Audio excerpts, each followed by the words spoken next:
We're on the final step of this U crotch. We're going to do a zigzag edge finish on this seam allowance so that we don't have any fraying on this at all. Remember that you've marked some X's right here, which is the back of the pants, so we know where the back and the front is when we get them finished, when we're on the next step. We've sewn our uppercase U, our lowercase u right there, and then we've trimmed 1/4 of an inch off to make them more comfortable right there. Now we're going to do the edge finish. So this is the last final step. We're going to put it under the arm of the machine again, the one side.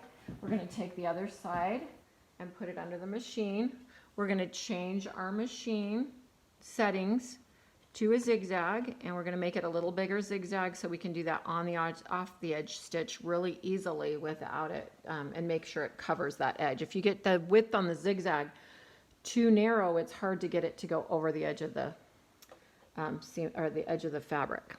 We're going to line it up, and we're going to start with a back stitch, and we're going to make sure that it's hitting off the edge with that little hole right here where there's no fabric in the window of that presser foot. So that, watch, if you watch the needle again, I'll do it again. I did it on the button bag. I think you go on the fabric, and then you go off the fabric, and then you go on the fabric and off the fabric. And that's why when I talked to you about it at school, I call this zigzag edge finish and on the edge, off the edge stitch, because it's hitting on and off the fabric and wrapping that edge to make sure that you don't have any fraying.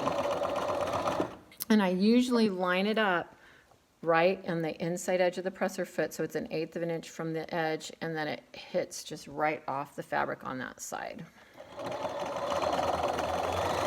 going to follow that all the way around this whole uppercase U.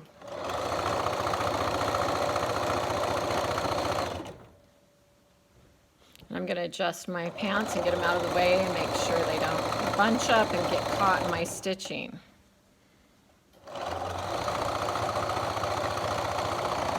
When I come to this seam allowance, look, it's bending it back.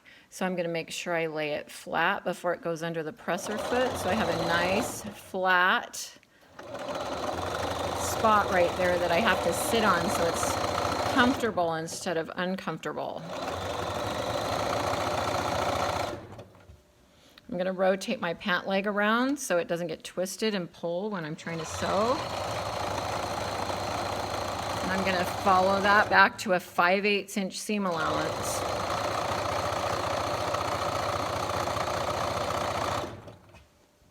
Here I'm coming up on the back of my pants with the X's.